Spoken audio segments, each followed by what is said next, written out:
Me ouvindo? Oi, gente, desculpa, eu estava sem internet aqui, aí eu tive que ativar meus dados móveis.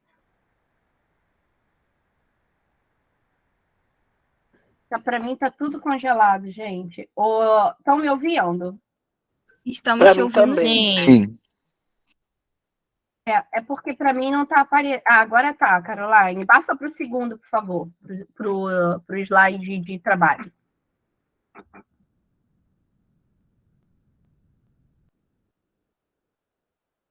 Então, gente, muito boa noite. Eu sou a professora Heloísa Carreiro, né?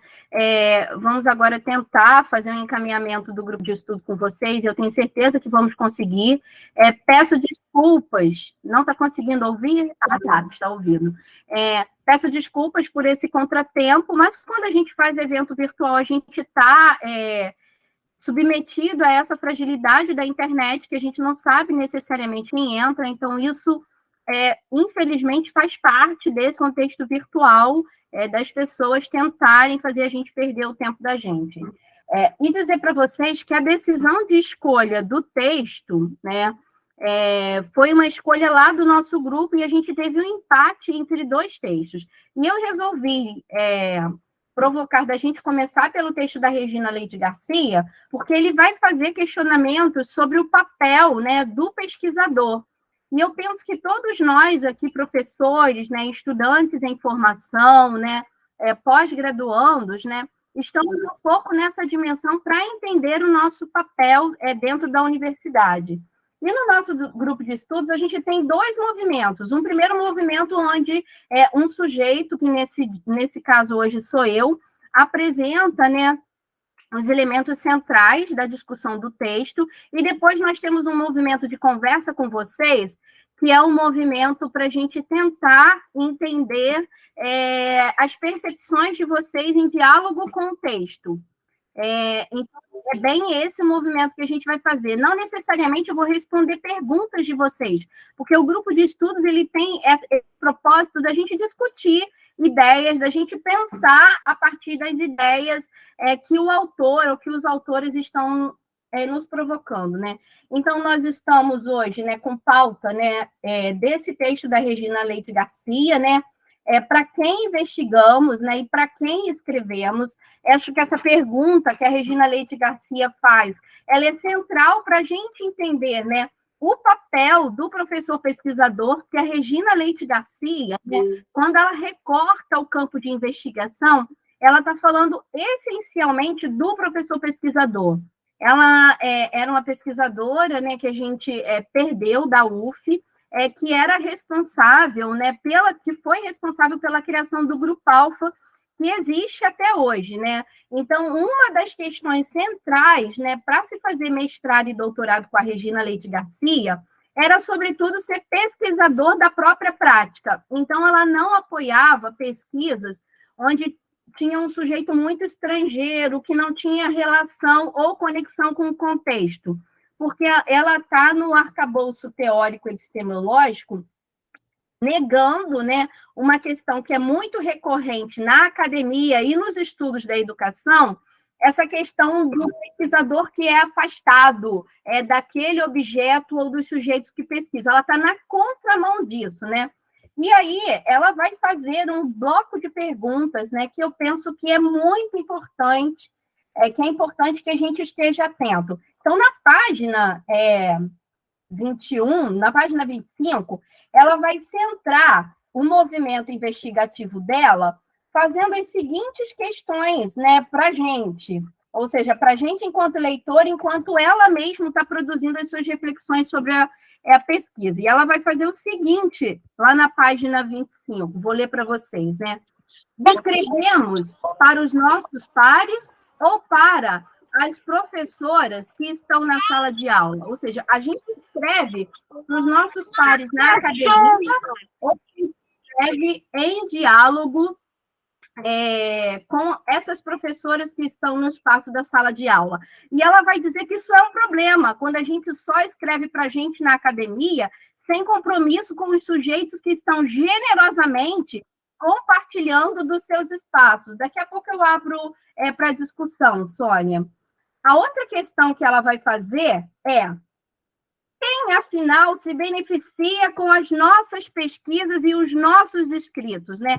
É uma questão central para ela saber quem é que está se beneficiando com as nossas pesquisas. E do ponto de vista da Regina Leite Garcia, as pesquisas não podem ser para orgasmo acadêmico, ou seja, para a gente só pensar uma produção de conhecimento, um acúmulo de produções de teses e de dissertações de mestrado que não ressoam, que não impactem, que não colaborem com a formação, né, daqueles sujeitos que generosamente nos concedem o espaço.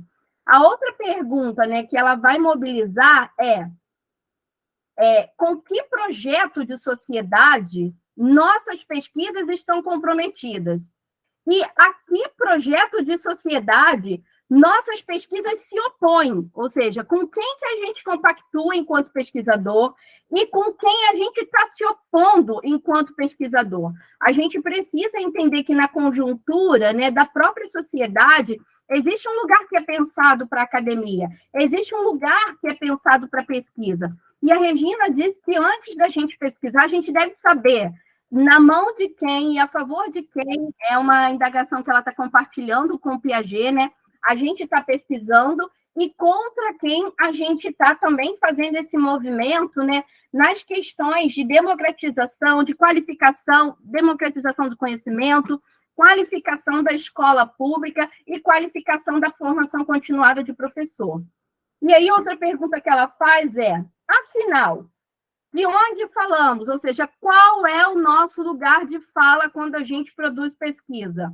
Para quem estamos falando? Estamos falando para o nosso orientador? Estamos falando para uma revista? Estamos falando para um programa? Ou estamos falando em diálogo com aquele sujeito com os quais, né, estamos nos comprometendo em investigar e pesquisar com?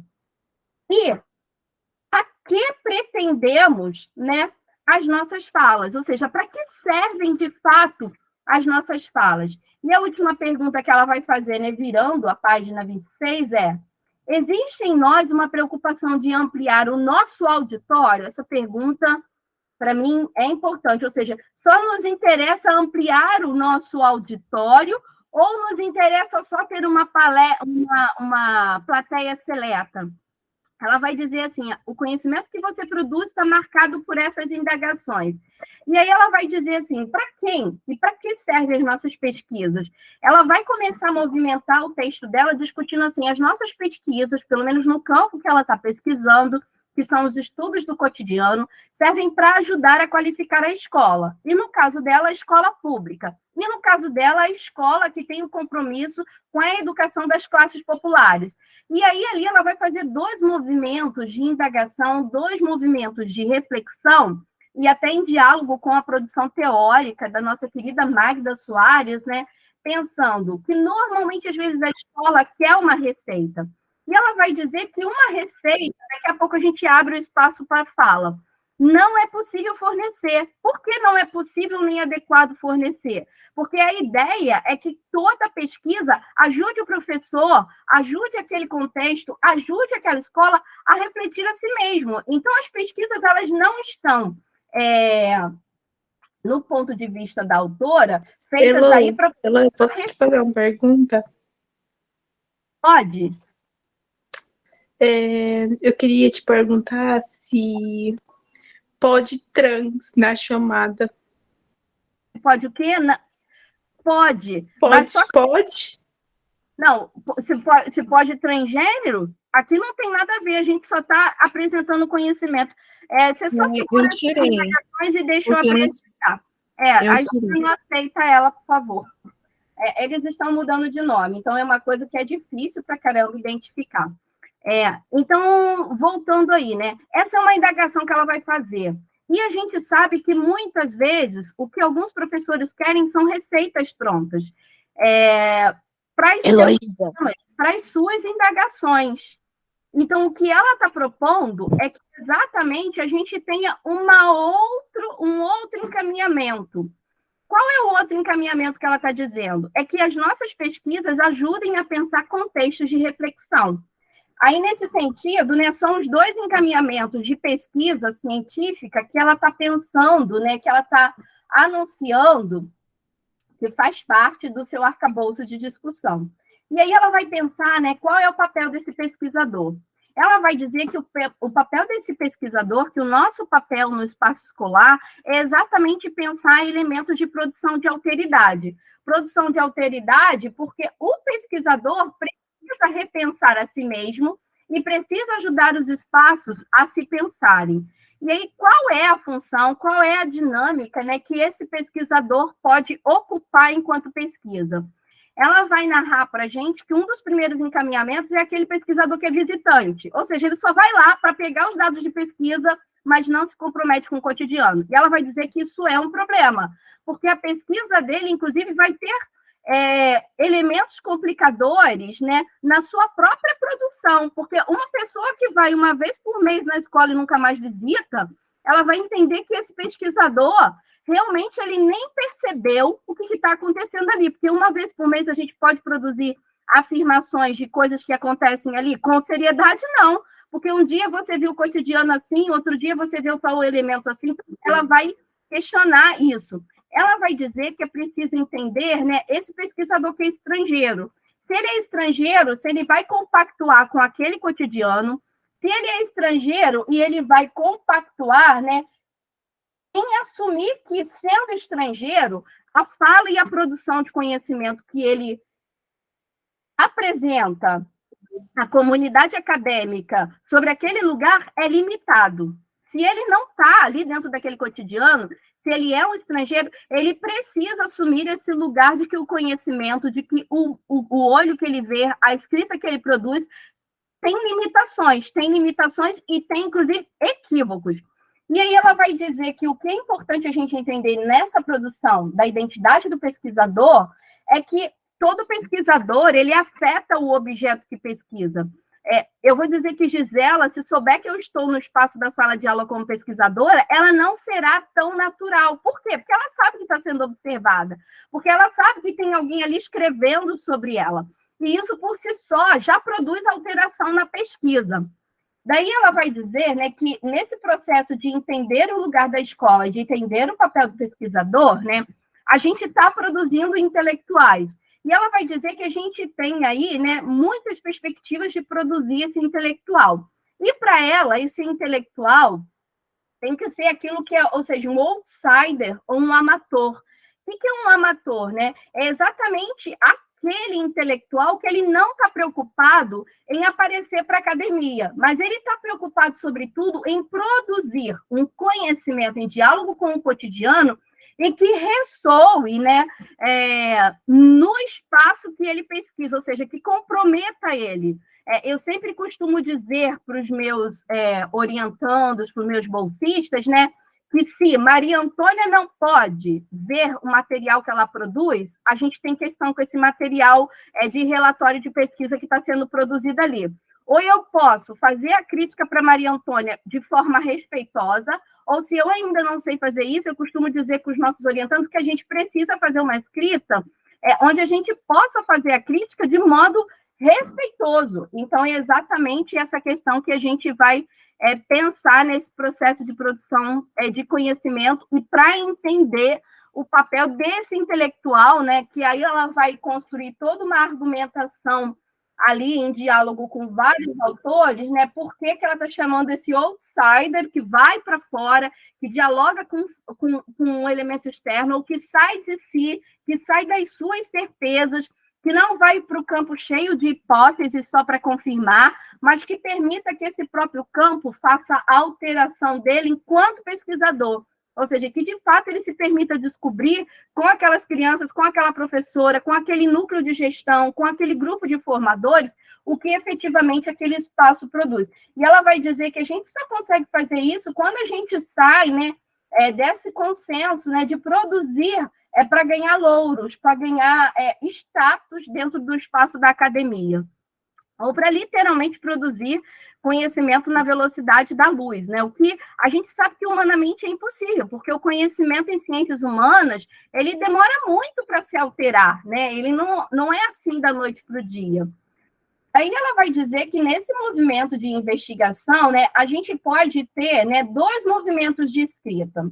ela vai dizer, né, de uma escrita, né, mestiça, ou uma retórica mestiça, onde o pesquisador, né, se sente e se afirma na fronteira, ele tem consciência que ele está ali no entre-lugar como pesquisador.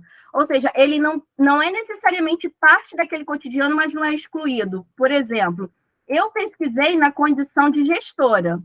Como gestora, eu estava num lugar de fronteira, porque eu não era educadora. Então, tinham críticas que eu fazia que não cabiam a mim, porque eu não estava incorporada da experiência de mediação educacional que as professoras estavam, mesmo eu sendo um sujeito da escola. Mas isso é um lugar de fronteira. Eu tenho propriedade, eu consigo ver, mas, literalmente, eu preciso saber que a minha escrita pode ter equívocos, pode ter ambiguidade.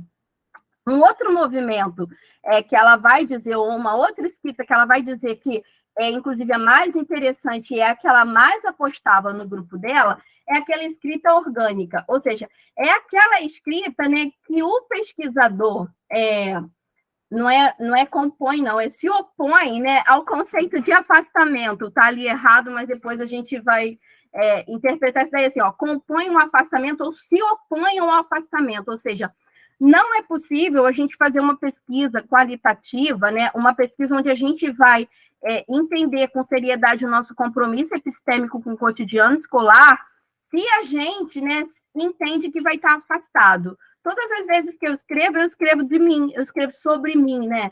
Quem tem uma escrita ali vinculada no Colei sabe que as coisas são mais orgânicas. É orgânico porque a gente faz parte daquele cotidiano. Mas, por exemplo, eu não consigo escrever organicamente sobre a escola, como a Indy consegue, porque eu não estou no cotidiano da escola. Eu posso ajudar a Indy, eu, como sujeito de fronteira, que desenhei aquele projeto de pesquisa, mas eu não consigo, de fato, escrever de forma orgânica.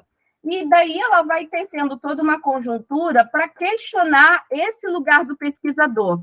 E, particularmente, nós do Colei concordamos muito com ela, que pesquisar é uma coisa séria, que pesquisar precisa ter um compromisso de devolutiva e de diálogo com esses profissionais, e que pesquisar não pode ser só uma questão formulada em via de mão única. O que é uma questão formulada de via de mão única? Que seja uma questão só de interesse do pesquisador. A questão também precisa ser de interesse, de aderência, né, daquelas crianças ou daqueles professores que estão ali compartilhando conosco a pesquisa, né?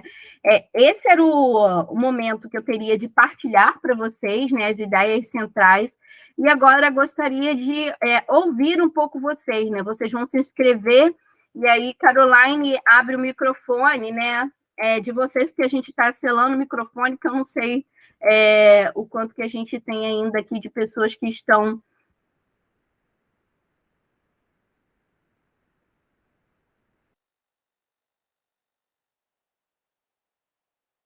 Seu microfone desativou, Elu. Deu para ouvir agora? Foi. Mas deu para me ouvir o que eu pedi, gente? Não? Está fechado um tempão? É que agora a gente estaria abrindo, né, para vocês colocarem as percepções de vocês do texto, as indagações, né, que a gente vai tentar dialogar com ela, mas sem necessariamente te responder, mas no sentido de refletir com você a partir do texto. Aí vocês podem abrir o microfone, né, e fazendo inscrição ali no grupo, e quem não puder falar, escreve aí no chat que depois Maria José ou alguém lê.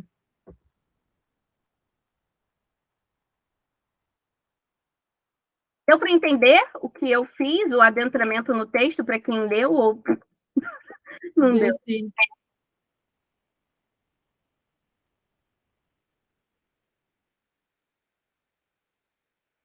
Ninguém quer falar, ficou todo mundo impactado com isso até. A Maria Antônia vai dizer, Maria Antônia a gente conhece, abre o microfone dela aí.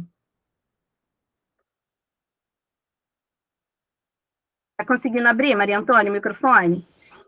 Foi. Consegue me ouvir? Sim. Boa noite, gente. Que bom, né? O nosso reencontro. Algum tempinho, né? Pode. No início, o texto, eu me remeti a uma situação que vivemos numa escola anterior a essa onde eu trabalhei, que a gente recebeu, né, uma pesquisadora, uma doutoranda da UFRJ, e ela tinha um projeto muito interessante, né, falava da literatura, mas passando pelo viés do trágico. E aí, o que a gente colocou, né, a sua fala também, Heloísa, desse retorno para o campo, né, para a escola. Como foi frustrante para a gente, sabe? Porque a gente, assim, não recebeu o retorno que a gente desejava. Porque houve um envolvimento do grupo de professores, né?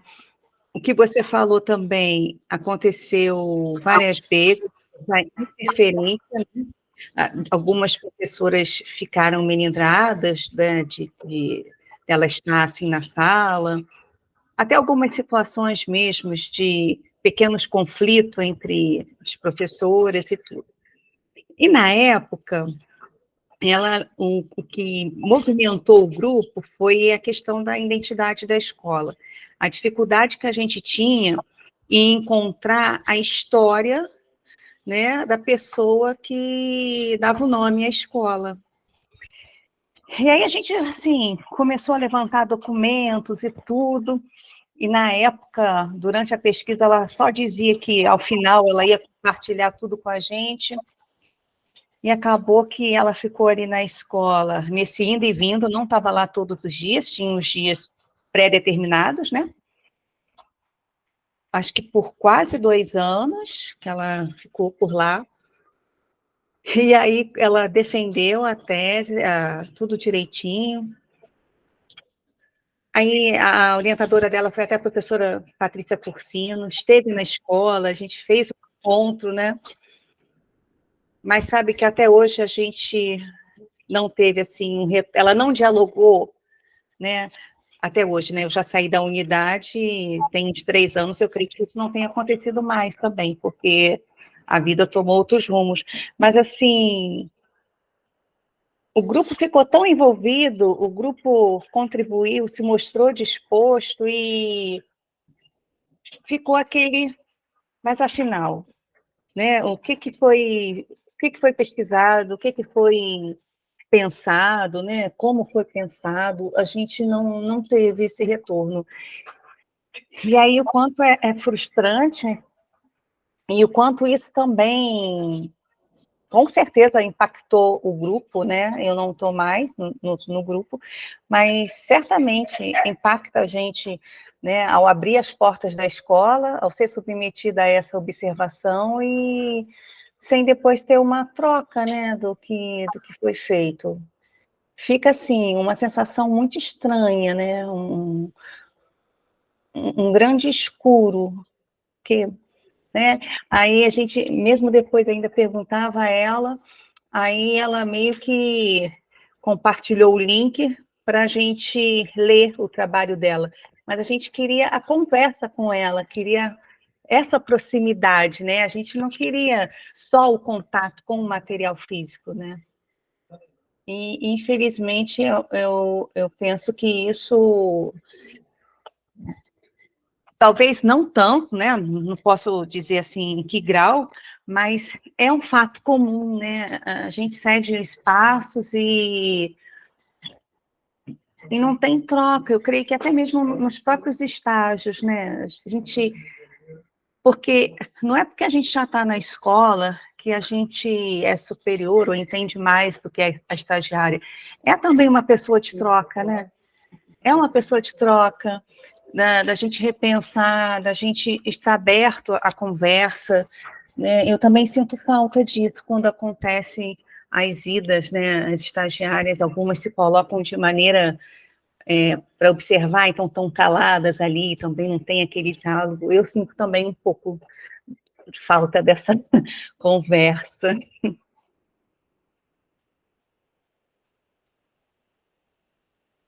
Muito bom, Maria Antônia. A gente daqui a pouco movimenta mais um pouco essa fala que está muito presente ali.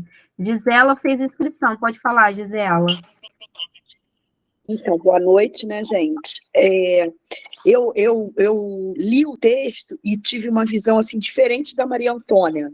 Eu não observei o pesquisador de fora. Eu observei a mim, depois que eu comecei a ler o texto, inclusive porque eu estou escrevendo para uma pós-graduação aí, né? Que tem a Bruna Molissani lá como minha orientadora. E aí, a primeira coisa que eu vi ali é que realmente eu acabo escrevendo primeiro para ter mais artigo, para ver se eu consigo depois entrar no mestrado. Mas, ao mesmo tempo, como eu também estou em sala de aula, não quero sair da sala de aula, o meu artigo eu procurei um tema que tem muito a ver com o que eu vejo na minha creche, entendeu? E aí, depois que agora o artigo já avançou um pouquinho, realmente eu me coloco que ele serve para alguma coisa além do só publicar, entendeu? Eu acho que realmente poderia contribuir lá com a prática de outros professores, sabe? Que às vezes a Bruna, minha orientadora, ela falou, às vezes são detalhezinhos que todo mundo faz, mas que não vê que aquilo pode melhorar, ajudar muito se a gente aliar aquela teoria ao que a gente faz lá dentro da sala de aula, que não é nada mirabolante, mas que realmente, assim, eu vejo a minha prática de um tempo, há muito tempo, e de agora, e assim, eu vejo que realmente o negócio evoluiu, entendeu? Não como pesquisadora também, mas na sala, né? O que eu leio e o que eu coloco lá dentro, eu vejo que realmente dá resultado, né? Eu só não consegui, assim, sistematizar aquilo, mas eu vejo que, mesmo fora do sistema, ele funciona, entendeu? Que eu estudo no Colei, muitas coisas aqui eu aplico lá, até falo com as meninas, eu vejo que algumas já até mudaram as práticas lá dentro da escola, sabe? De escutar a criança, né? De dar um momento para ela falar, dela confiar em você, porque você deixa ela falar, contar as coisas dela, do jeito dela, né? Então, assim, minha aula já começa com esse momento, todos os dias, de muito diálogo com elas, escutando o que elas têm para falar, sabe? Então, eu vi o texto que você botou aí para a gente ler um pouquinho diferente da Maria Antônia, né? Ela teve a visita do pesquisador, né? Eu aqui já me coloco lá dentro da escola, né? Mas eu concordo também com o que ela falou, porque muitas vezes as pesquisas acontecem e realmente não tem retorno, uma devolutiva para quem está ali, né? Eles mandam o trabalho, você lê lá o que tem que ser lido lá, né, para ver o que aconteceu, mas realmente não, você participou daquele trabalho, mas você não sabe realmente qual foi o teu papel principal, o teu protagonismo ali dentro daquele trabalho. Eu concordo com ela também. É muito bom. Vocês estão falando de dois pontos que a autora faz análise, né? Ela faz análise dessa posição como estrangeiro, quem é que vem como estrangeiro, vai lá, se apropria, né, das experiências e como é que dá esse retorno. E você está falando como um sujeito que escreve, mas eu acredito que Maria Antônia daqui a pouco vai estar nesse lugar também, né, Maria Antônia, pela trajetória que você vem tecendo, eu acredito que daqui a pouco você vai fazer também a sua pós-graduação, e aí eu penso que você vai fazer a partir da tua própria experiência, né? Espero que você possa trazer essa contribuição, que é o que Gisela está trazendo. Ô, Maria José, tem coisas no chat? Eu vi subindo algumas coisas assim. No chat tem os comentários dos possíveis hackers e a gente está explicando por que a gente está removendo. E tem um comentário da Mirtes. Não, minto, do Cauã. Espera aí só um minutinho, eu vou ler eles. A Sônia, eu estou esclarecendo para vocês que a gente retirou da sala, pelos motivos que eu já disse. O Cauã Bandeira, ele diz assim: esse texto diz muito sobre a minha bolsa da Prodocência. Aí a Gabriela complementa: inclusive, esse texto está me ajudando muito nessa escrita. Aí o Cauã complementa a fala dele: esse texto falou muito bem sobre o lugar de fronteira e sobre a escrita poder possuir uma ambiguidade por conta desse lugar. Tem um outro comentário, que é da Mirtes, voluntária do Colei. Ela diz assim: achei interessante a fala da professora Maria Antônia, da necessidade do feedback e do que ela sentiu, da frustração, e para a gente pensar sobre isso, da nossa responsabilidade em dar esse retorno. Aí tem um comentário da professora Delma, que diz assim: infelizmente, a escola ainda é vista como um espaço de abastecimento, entre aspas, para as pesquisas na universidade. E o retorno ainda é bem pequeno. Esses são os comentários, Elô. Então, considerando as contribuições que vocês pautam, né, eu vou dizer, Maria Antônia, que uma das coisas que às vezes eu fecho com os orientandos de monografia é quando eles vão pesquisar em algum lugar, tem que se comprometer em entregar e colocar disponível para a escola para dar uma palestra sobre. Aí, se a escola vai chamar ou não, porque eu concordo com você que uma coisa é a gente receber um documento que, na maioria das vezes, vai para a biblioteca. Não sei se é a percepção de vocês, pelo menos é a minha. Mas o bolsista não é nunca uma exigência da escola nem da secretaria, né? Mas é uma exigência que eu faço com quem trabalha com dados de pesquisa. Se você vai fazer, né, uma tarefa dessa, tem que entregar, né, uma cópia, e inclusive uma cópia só para aquele professor que você está acompanhando, no caso de monografias e tudo mais. E tem que se colocar disponível. Eu acho que isso tem que ser parte do compromisso. Se colocar disponível para fazer uma roda de conversas apresentando os resultados que ele encontrou, as percepções, as leituras que ele traz lá. Acho que isso faz, do meu ponto de vista, um elemento a mais, ou seja, cria um vínculo e um retorno que, para mim, está mais no conceito de fronteira, né? A Regina Leite Garcia, vocês viram lá no texto, ela vai usar o Homi Bhabha, que é um indiano, enquanto eu estava fazendo meu mestrado e meu doutorado lá, era leitura obrigatória para estar no grupo, ler Homi Bhabha e o conceito de fronteira dele, porque exatamente para ser pesquisador ali, ou você tinha que estar dentro, pesquisar a própria prática, ou você tinha que ser um sujeito de fronteira. E quem é esse sujeito de fronteira?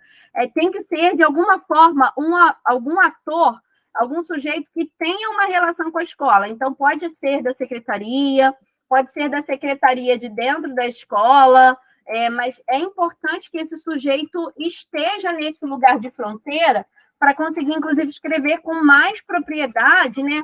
Considerando os elementos e as variáveis, até porque ele vai fazer uma escrita que a gente chama de comprometida. Aí a gente tem uma discussão, gostaria até de saber o que vocês pensam, por exemplo, o grupo da Patrícia Corsino, em algumas reuniões acadêmicas, eu já tive, estando na reunião com o grupo dela, por exemplo, algumas vezes com a Daniela Guimarães, que são pessoas que eu referencio nessa produção. Eles já discordam, né, que o professor tem que estar tão comprometido, porque eles acham que é necessária essa questão do afastamento. Eu penso que esse afastamento, ele pode acontecer quando a pessoa tem essa maturidade de fazer críticas a si mesmo, mas não precisa necessariamente ser um estrangeiro. Por exemplo, estou falando da Patrícia Corsino, porque ela vem do grupo da Sônia Kramer, tá, gente? E na Sônia Kramer, você tem que necessariamente ter algum afastamento. O que ela está chamando de afastamento quando a gente olha a produção teórica da Sônia Kramer?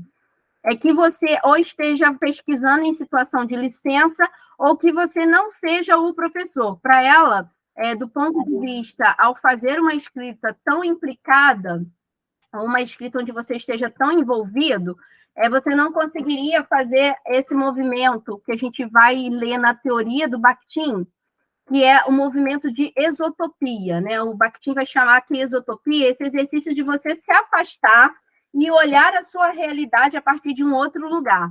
O próprio Bakhtin vai dizer que a gente consegue fazer isso pela análise do discurso que a gente próprio produz a partir da nossa experiência. O que é análise de discurso do nosso próprio? Ou seja, você escrever sobre a experiência e depois fazer a leitura dela fazendo movimentos de crítica. Ele vai dizer que a escrita permite exatamente esse movimento de exotopia. E eu, particularmente, concordo muito com ele, e o Bakhtin é uma referência, tá, do grupo da Sônia Kramer, da Patrícia Corsino. Quem lê os trabalhos dela sabe que são autores que estão ali cruzando o caminho, inclusive está aqui também no texto da Regina Leite Garcia.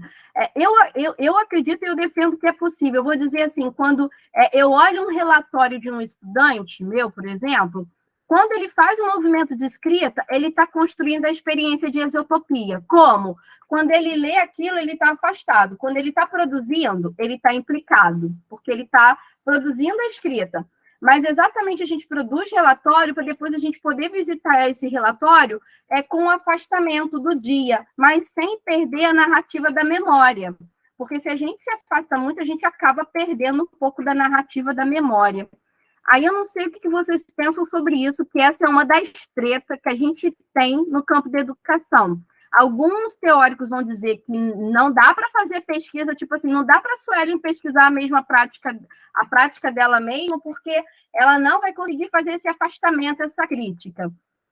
Eu vou dizer que se ela for honesta e comprometida, vai. E eu vou dizer que vai fazer com mais propriedade, porque só ela encarna todas as variáveis que acontecem quando ela age de um determinado jeito ou quando ela age de um determinado jeito. Mas também não estou dizendo que uma pessoa não possa fazer pesquisa em situação de fronteira, ou seja, com algum afastamento. Mas quando eu estou com algum afastamento, quando eu pesquiso como diretora, eu não encarno na pele o que é ser professora. Conseguem compreender? Então, são escritas e são narrativas que estão comprometidas, mas que têm implicações do próprio campo de visibilidade. E onde que vai estar? Que daí, como é que a gente resolve essa questão? Porque em pesquisa não tem neutralidade, tá? Se você acredita nisso, no campo da educação a gente não está acreditando nisso, mas daí a discussão que a gente tem no campo da educação é o quanto de afastamento que eu preciso ter do meu objeto de pesquisa. A gente vai entender que é o teu orientador e o teu grupo de pesquisa que vai te ajudar a fazer crítica onde você não vê. É para isso que em toda pesquisa a gente tem que ter um orientador, que é o sujeito que vai dizer assim, eu já fiz isso várias vezes com alguns bolsistas aqui, se vocês não lembram, me digam aí, eu falei assim, Deus me livre que tu está escrevendo isso desse jeito, ô criatura. Hoje mesmo eu tive um encontro com a Rosemary, eu falei assim, Rosemary, pelo amor de Deus, está defendendo muito essa narrativa. Por quê? Quando a gente está escrevendo, a gente está envolvido. Então, é o olhar do orientador que contigo vai te ajudar a tecer a crítica e a fazer uma pesquisa genuína, considerando variáveis que você sozinho, mesmo com a escrita afastada na produção de dados dessa pesquisa, não consegue fazer. É o orientador e o teu grupo de estudo. Por isso que na Regina Leite Garcia era obrigatório, tá? Você não podia fazer se você não participasse do grupo de orientação coletiva. Eu vou dizer que, para mim, que era um movimento mais difícil, porque eu tinha gente nada a ver lendo o meu trabalho, com comentários também que eu fazia assim, eu que não presto, revirava os olhos. Eu falei assim, meu Deus do céu, que blá, blá, blá. Mas era assim, todo mundo tinha que escutar o olhar de leitura de todo mundo. E não estou dizendo que era blá, blá, blá, não, mas para mim, às vezes era, assim, que comentário nada a ver, mas só de eu dizer isso produz um estranhamento em mim mesma, tá vendo? Por que eu estou dizendo que é um comentário nada a ver? Se o outro está fazendo conexão, é porque tem análise de discurso ali, de conexões possíveis. Então, o que vocês pensam nessa neutralidade ou não, nesse comprometimento, nessa implicação do pesquisador? Ou falem outras questões aí que vocês queiram. Elô, o chat tem uma contribuição da Nayara Nunes, que é ex-bolsista do COLEI, de monitoria, e está aqui presente com a gente. Posso ler? Ou você quer falar, Nay? Ela escreveu, ela não deve estar podendo falar. Então eu vou ler. Ela diz assim, no início do texto, vi um pouquinho de mim e das minhas companheiras de trabalho, novas relações que venho tecendo. Compreendi que algumas, hoje em dia, rejeitam a presença dos estagiários em suas falas, por antigas frustrações, ao se deparar com relatórios que reduziam ao extremo suas práticas. Me fez refletir sobre o meu lugar anterior, de pesquisadora. E se eu consegui, como menciona a autora, respeitar as práticas dos docentes sobre os quais pensei e refleti. Hoje, me vejo na sala de aula e também com inseguranças, pois sei que vivo em constantes contradições do que fui, do que li, do que acredito e do que eu posso hoje oferecer às minhas crianças como professor. E ela me diz, Zezé, não tem como ler, porque está cortando um trabalho da escola. E eu pulei sem querer um comentário da Maria Helena Signé, que também é estudante da FFP, e que no momento também é bolsista de IC de Letras e é bolsista voluntária do COLEI. Ela disse, referendando ao que a professora Heloísa falou sobre o Baba, ela disse, eu uso muito Baba nas minhas leituras e pesquisas da bolsa de IC. Até agora foram esses os comentários, Elô. Que coisa boa saber que Helena é uma leitora de Baba, gente. Helena é uma traidora, sabe? Ela é uma bolsista voluntária extraordinária do COLEI, mas ela é de outra tia. Fala Maria Antônia. Maria Helena, dá um tchau para as pessoas te verem quem tu é. Não quer, tá zangada. Deve estar lendo outra coisa, gente. É o tipo de coisa que Maria Helena faria.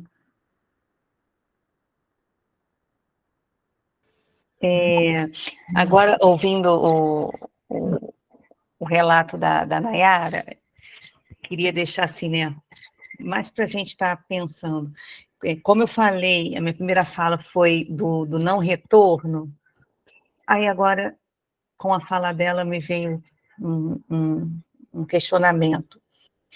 Será que se a gente tivesse mais diálogo, né, com os pesquisadores, a gente conseguiria quebrar um pouco ainda o discurso de que, para que eles vêm na escola? A teoria é uma coisa, a prática é outra. Infelizmente, é algo que a gente ainda escuta, né? Como se a teoria fosse uma coisa totalmente dissociada do que a gente realiza, né? Aí dá para costurar um pouquinho com o que a Gisela falou, o quanto pensar, né, tem ajudado a ela, quanto participar desses momentos tem auxiliado a ela a rever, né, a refazer o seu cotidiano, né? Então, eu não sei, agora, de repente, veio, assim, essa costura aí, será que poderia ser esse um caminho? Porque a gente vê tantos colegas, né, na escola ainda resistentes ao estudo, resistente ao diálogo, resistente como a gente diz, a investir na sua formação continuada, né? Então, talvez se a gente tivesse mais próximo, assim, em diálogo com o pesquisador, com a universidade, né, fosse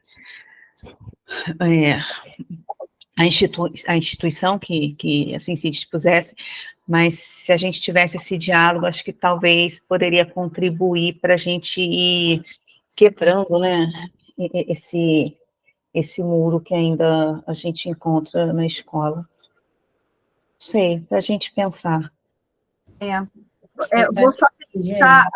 quer falar? Fala, Nayara. Que bom te ouvir. Oi, gente. Saudades. Maria Antônia, eu concordo com você.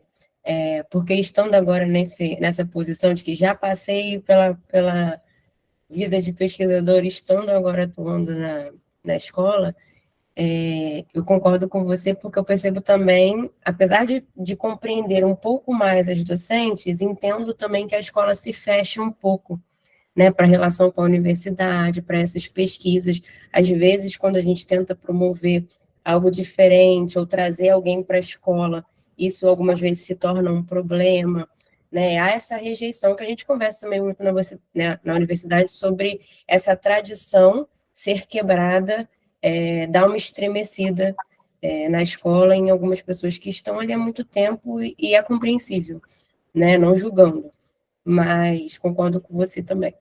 Eu acho que esse diálogo contribuiria muito mais para o chão da escola.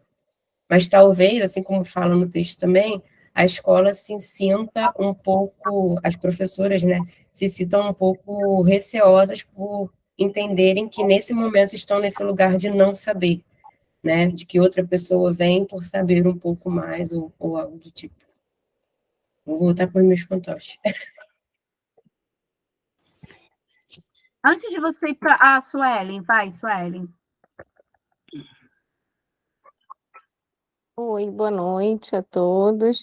Então, eu li o texto da Regina Leite Garcia, né? O que eu percebo na fala dela, eu achei assim bem importante assim o diálogo dela, né? Dessa questão do pesquisador e do docente, né? E essa aproximação que ela faz, né? Nós temos objetivos comuns, né? E o que eu percebo ali nessas reflexões que ela aponta é sobre esse olhar que a gente tem de rever a nossa prática, né? Eu sei que é difícil para a gente, enquanto professor, o meu lugar de fala como professora, né? Mas o que eu tenho percebido junto com o grupo, né? O grupo de pesquisa assim, ver o relatório dos bolsistas, né, tem me ajudado na construção da minha prática, né? E essa questão que a Elo abordou, né, sobre a escrita na perspectiva de Bakhtin, né? Eu percebo que é importante para a gente, enquanto professor, fazer essa escrita, né? Desculpa, gente, eu ainda estou um pouco nervosa, sou bem nova por aqui, né? Mas a gente, enquanto professor, a gente também é um pesquisador. Todo aquele professor, né, que está preocupado com a sua prática, né? A gente, na nossa prática diária, a gente está pesquisando, a gente está tentando se aproximar disso, né? E ter um olhar, ter a contribuição da universidade, ela vem para somar. É claro que, assim, ainda não é visto, né? Por parte de alguns pares, né? Essa importância, né? Mas como nós temos objetivos comuns, né? Essa questão do pesquisador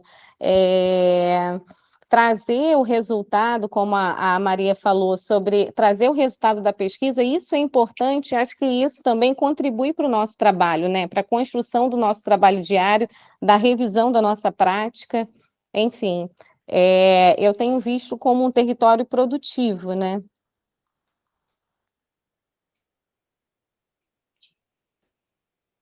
Bom, você quer complementar? Tem dois comentários no chat. Posso ler? Lê o chat aí. Tá, só um minutinho. O primeiro comentário chega pelas mãos da Delma Marcelo, que é uma parceiraça do Colei e é a coordenadora lá da UMEI Jaci Pacheco. Ela diz assim: no movimento de pesquisa, é importante não fazer juízo de valor. O mundo nos é dado pelas palavras, gestos e ações dos outros. Na pesquisa, entramos no mundo que não é nosso, mas que nos é dado por aqueles outros que constroem a pesquisa conosco. Não são meros informantes, são narradores. E o Cauã Bandeira, que é um bolsista do Colei, e a bolsa dele é pró-docência, ele diz assim: quando estou escrevendo os relatórios sobre as práticas que presencio no cotidiano escolar, tento, como a Heloísa falou, escrever de maneira respeitosa e também considerar as variáveis que influenciam essas práticas. Entretanto, quando sou eu que estou mediando as práticas com as crianças, vejo que são muitas outras variáveis a se considerar do que quando estou escrevendo. Aí você respondeu para ele: mas você não deixa de ser pesquisador. Espero risos. No conceito da autora, te vejo como professora pesquisadora. Eu falei para a Nayara. Tá aí as respostas. Como se fossem papéis antagônicos, né? Para a Regina Leite Garcia, todo professor que está comprometido com a aprendizagem das suas crianças, com a produção de conhecimento, seja na educação infantil, seja na educação básica ou no ensino superior, é um professor pesquisador, mesmo que ele não tenha o status da academia, e ela vai questionar essa questão do status acadêmico. A gente sabe que isso pode fazer diferença, o status acadêmico, tá? Na questão de cargos e salários, na questão faz diferença, mas ela diz que, sobretudo, mais do que essa ascensão social, né, a nossa preocupação deve ser sobre o impacto que as nossas pesquisas devem ter na produção, né?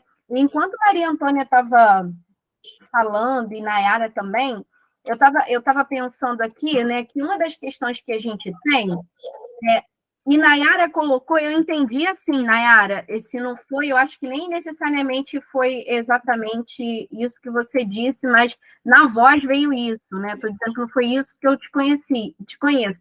Às vezes, né, Nayara disse assim, a professora se sente fragilizada por estar numa situação supostamente de ainda não saber.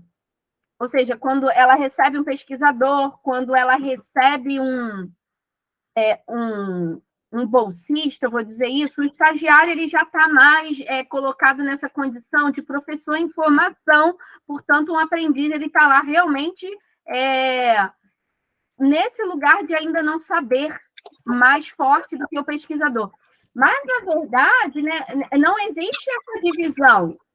Eu sei, eu não sei, eu sei isso, eu não sei aquilo. Na verdade, nós da academia estamos muito ferrados. E estamos muito fracassados, né? Eu não sei se vocês viram a última fala da professora Magda Soares, né? Uma fala triste. Alguns dias antes dela falecer, ela fez uma fala, ela fez um vídeo para as redes sociais, onde ela colocava do desespero e da tristeza dela de ter tido 30 anos de contribuição e não ter conseguido impactar na qualidade ou nos índices de alfabetização nesse país. E ela fala isso dizendo do pessimismo dela sobre em relação à mudança do quadro, né, social das pessoas em processo de alfabetização.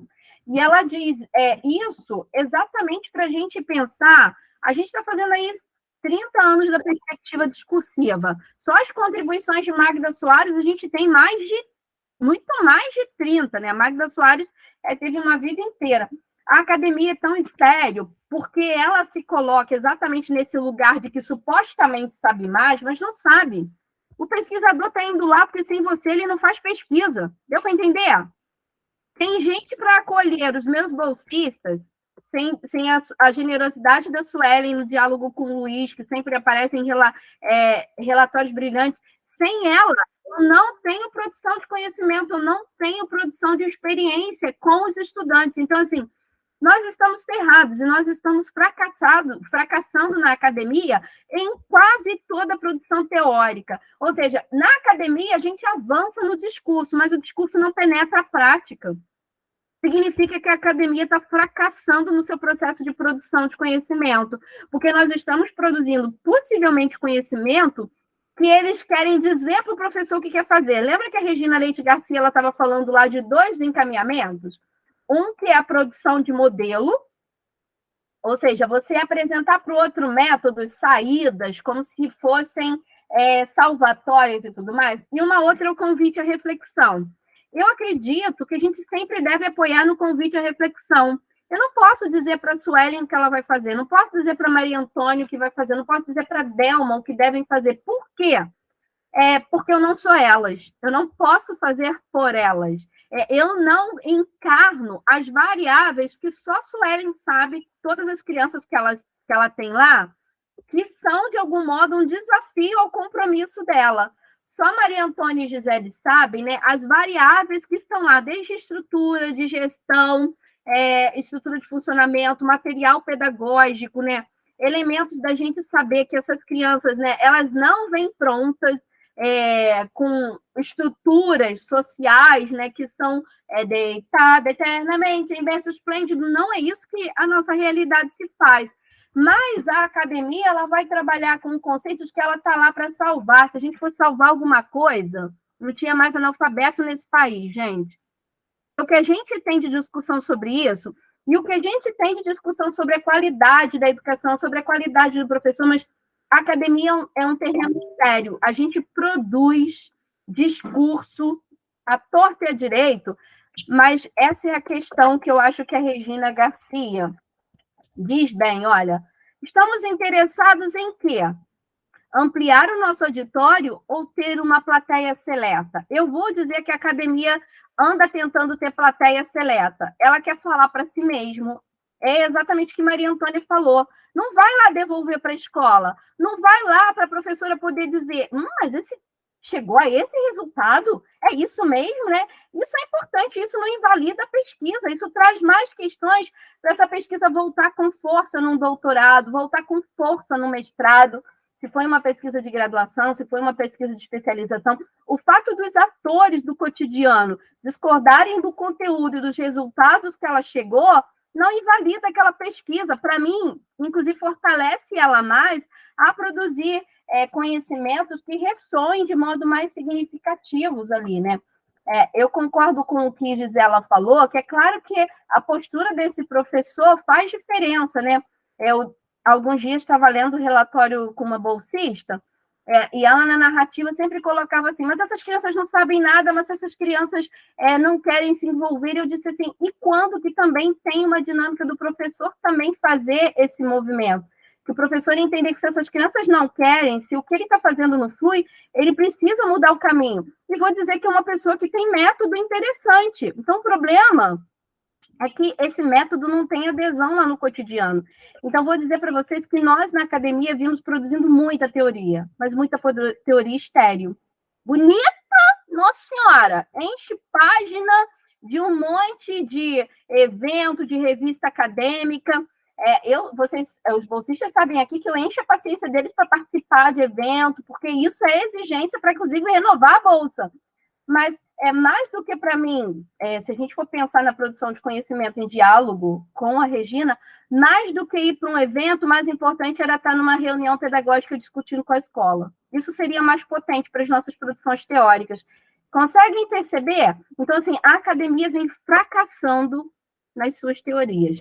É a minha percepção, e a gente vê isso porque os métodos e os discursos não dão conta. A gente já fala de sociologia da infância há quanto tempo? E um monte de professor não considera a fala da criança no planejamento. Por quê? Porque é um conhecimento muito bonito, mas não penetrou o cotidiano. Se não penetrou no cotidiano, fracassou. Eu não posso ensinar se o outro não aprende. Eu não posso produzir conhecimento se o conhecimento só serve para a própria academia conversar sobre ele. Faz sentido isso que a gente está falando nessa direção ou não?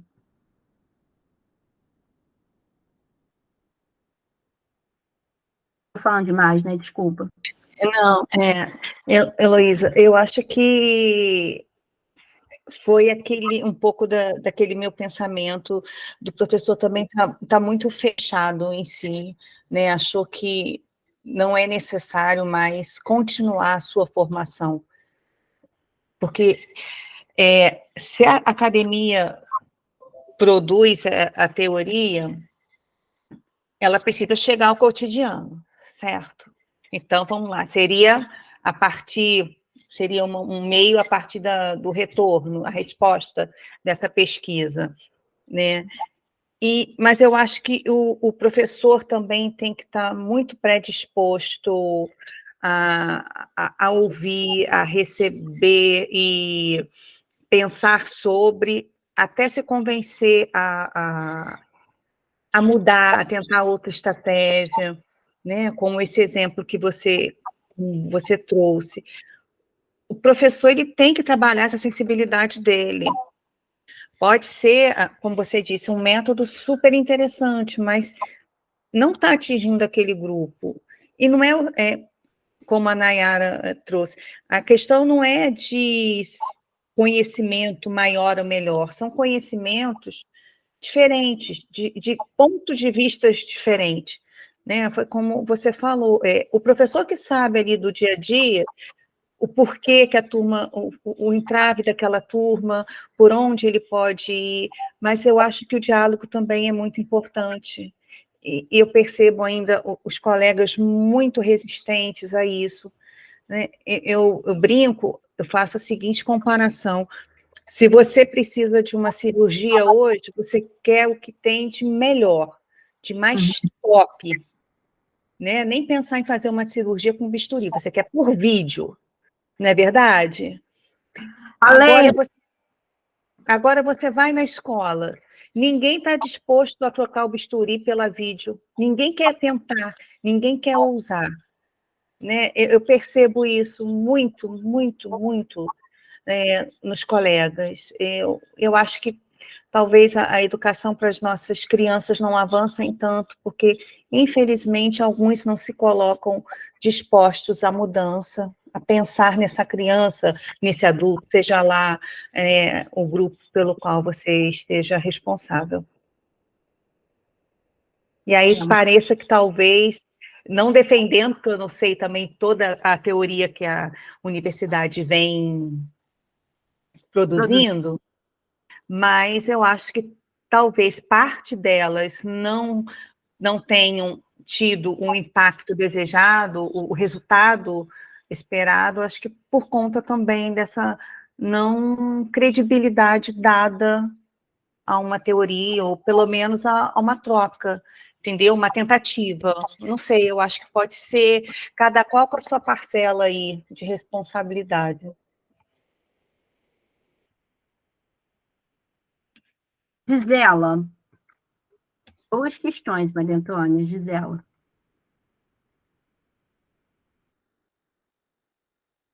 Gisela, está no mutado. Eu penso, agora foi. Eu penso da seguinte comparação. Você falou aí da universidade não impactar o professor, né? Eu penso, igual você falou aí do relatório do teu estagiário, né? Se a professora faz aquilo tudo, mas o aluno não aprende, então por que a universidade faz isso tudo e o professor também não melhora a prática dele? Pô, que merda. Pois é, entendeu?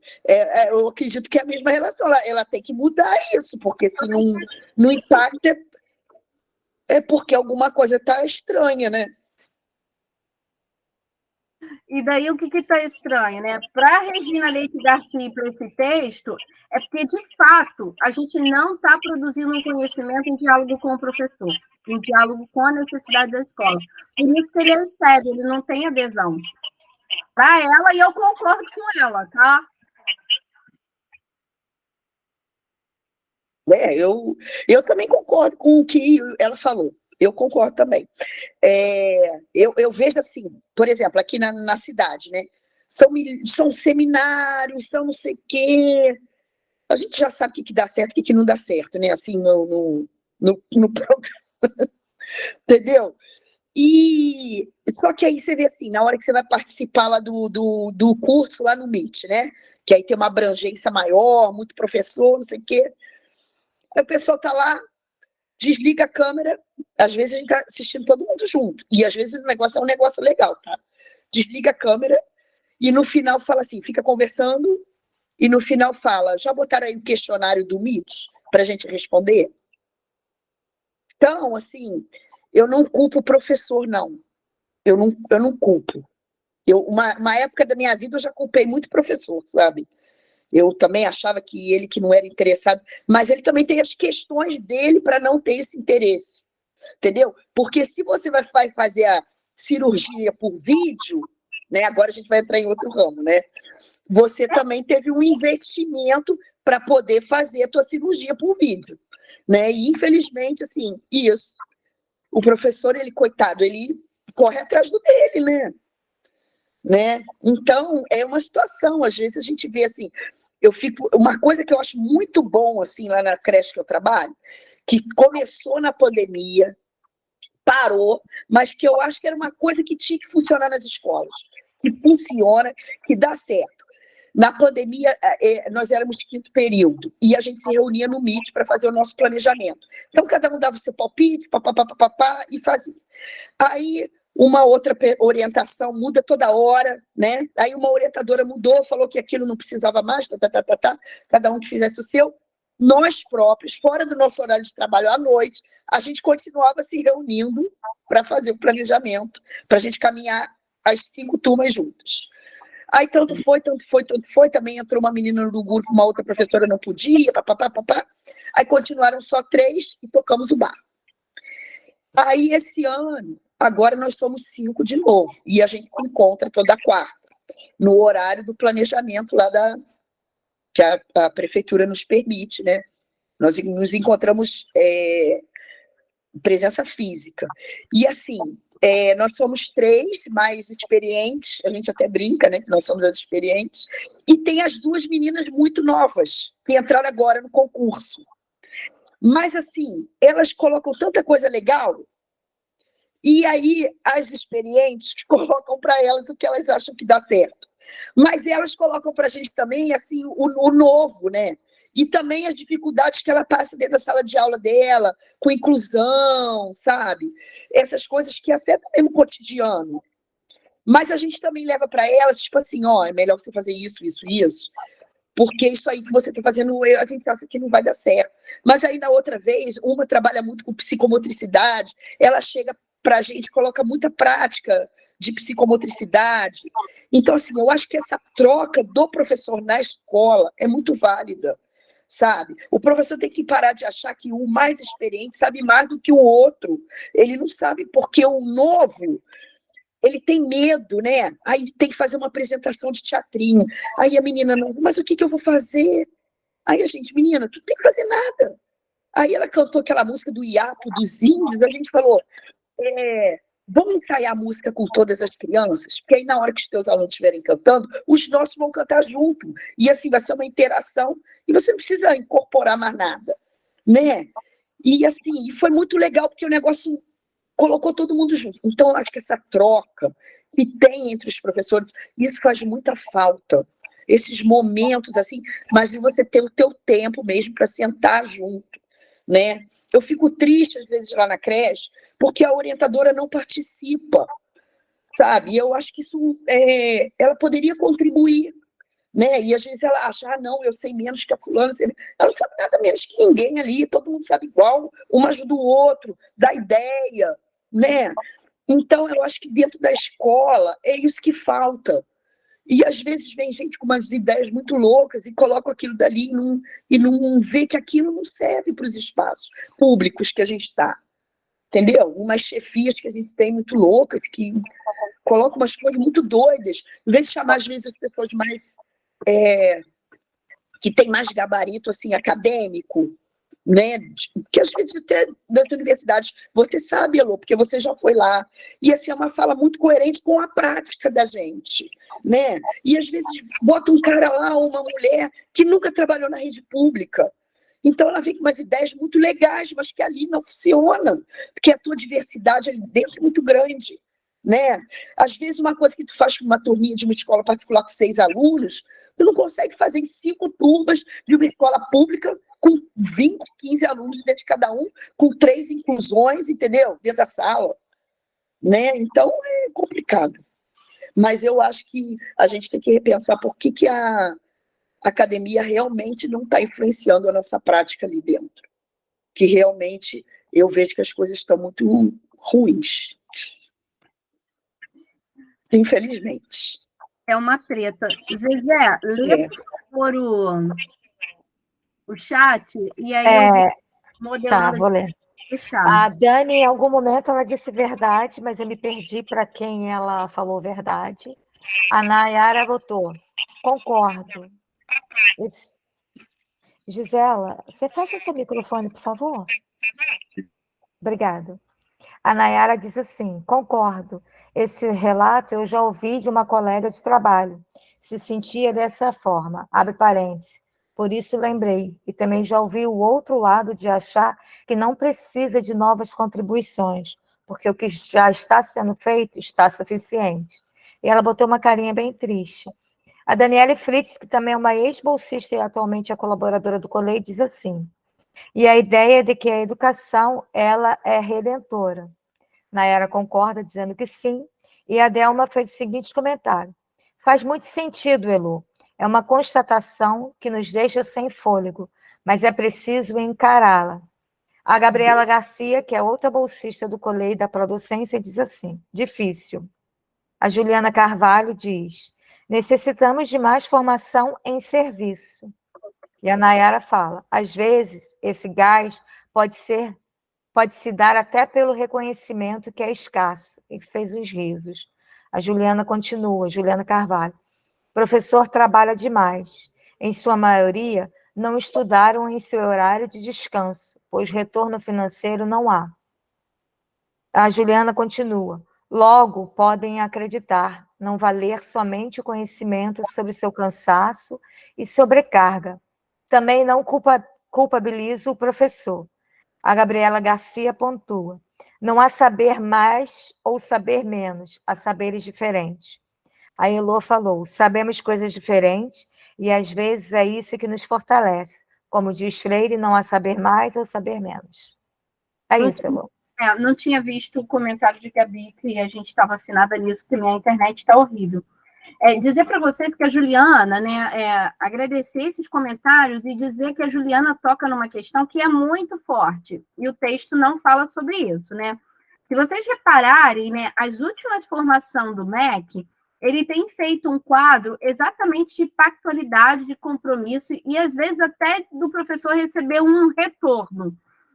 Quando o MEC faz isso, gente, ele está na perspectiva, dialogando com a perspectiva capitalista, mas também está reconhecendo que os professores, né, eles estão ganhando tão mal que se você não pagar, eles não topam fazer a formação. Porque fazer uma formação, muitas vezes, requer que ele trabalhe numa jornada extra. Hoje, por exemplo, para vocês estarem aqui, vocês não estão ganhando nada a não ser essa experiência, mas vocês precisaram deixar de fazer alguma coisa, né? A nossa colega Nayara falou assim, peraí, gente, que eu estou cortando meus fantoches, não sei o quê, porque é isso. Mesmo quando não estamos trabalhando em mediação direta com as crianças, estamos trabalhando, estamos sempre levando trabalho para casa, de algum modo. E daí, essa perspectiva de desvalorização do professor é uma das questões que afeta, e é uma das questões que o MEC tem tentado dialogar, de pensar políticas de formação continuada que ressoem na parceria formativa. Eu vou dizer que é um paliativo exatamente para a gente... o MEC, quando faz isso, gente, ele está reconhecendo que o professor ganha mal. Não sei se está claro para vocês, mas para mim isso está muito claro. É por isso que a gente tinha o PROFA, que tinha um adendo salarial, a gente tinha...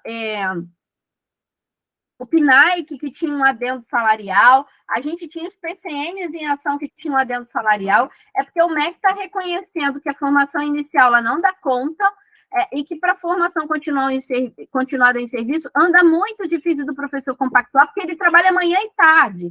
Então, na verdade, o nosso horizonte de aposta é que todos os professores tivessem uma carreira acadêmica como é a minha, como professora universitária.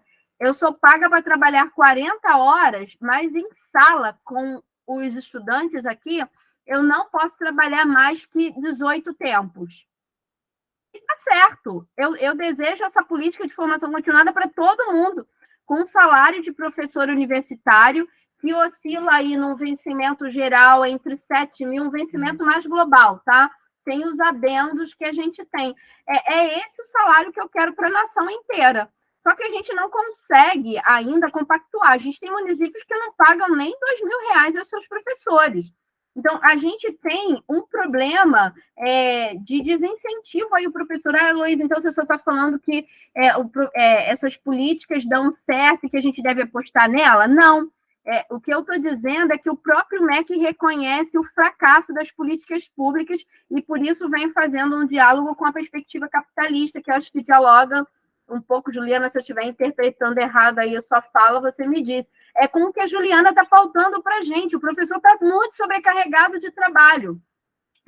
E tivemos uma formação continuada fragilizada. Quem passou pela UERJ, eu sempre fico assim, como é que a UERJ está no topo? Porque eu acho a nossa formação frágil. Sobrevivemos à greve, tivemos um ensino remoto complexo para caramba na pandemia, fragilizados, né? Então, a gente já tem uma formação inicial fragilizada. E se depois a gente não tem políticas de formação continuadas, para que o professor possa exercer com dignidade, são questões. Agora, eu acho que o que a Gisela devolve para mim, enquanto sujeito da academia, né, faz muito sentido. E eu não tenho muita resposta para não dar, a não ser isso. Apostar nos estudos cotidianos em diálogo com o professor da sala de aula. Eu acho que essa é a única saída para a gente produzir conhecimentos com sentido. E eu concordo com o que a Maria Antônia está dizendo. Sobre a questão do professor que ainda não descobriu o seu lugar. Aí eu acho que a gente precisa construir também políticas, gente, para esse professor que só está ali ocupando um lugar de trabalho mesmo, de mercado de trabalho. Estão me fazendo entender?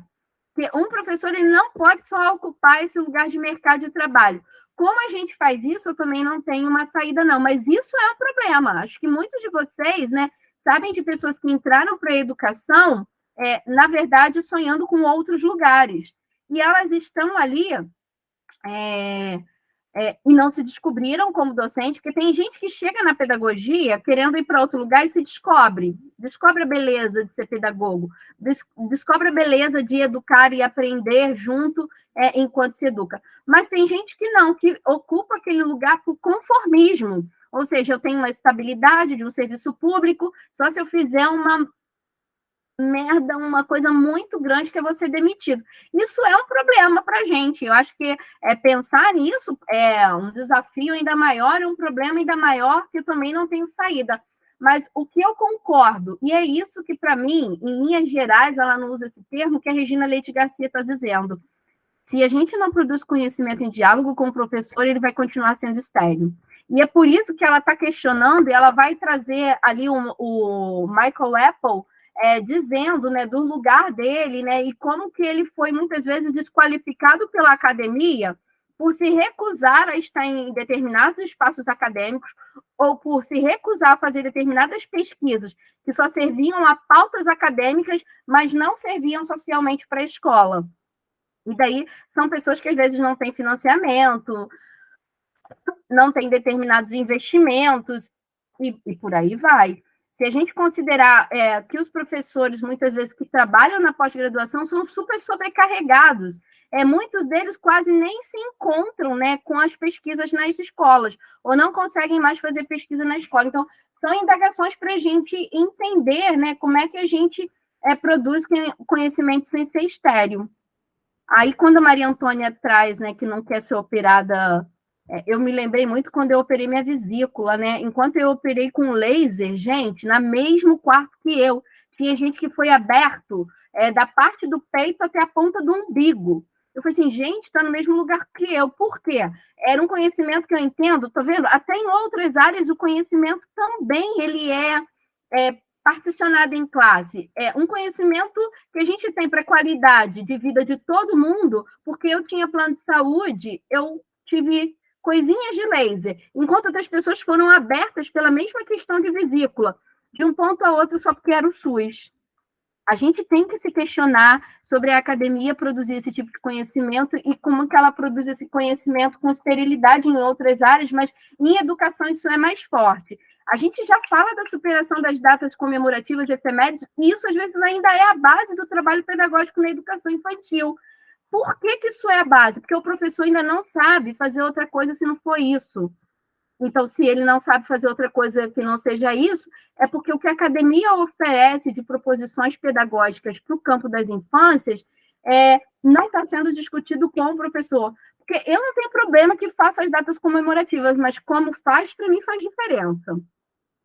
Como faz? Você pode fazer discussões muito interessantes, com produção de conhecimento muito interessante, fora dessa caixinhola que é repetir o mesmo desenho, repetir a mesma penduricalho que as crianças vão.